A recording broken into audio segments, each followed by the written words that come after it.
જ્યાં જ્યાં કથાઓના આયોજન થયા છે, છેલ્લા દાડે જ્યારે મને લોકો નિયમની ચિઠ્ઠીઓ આપે ત્યારે એટલું મનમાં સંતોષ થાય કે એ શહેર કે ગામમાં કથા થઈ, એ લેખે ગઈ.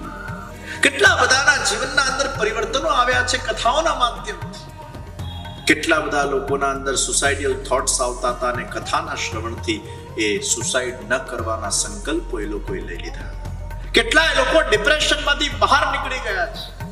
પ્રિયજનો, આ 7 દિવસનો સત્સંગ, આ 7 દિવસની નિશુલ્ક કથા આપણને સર્વને પ્રાપ્ત થઈ છે.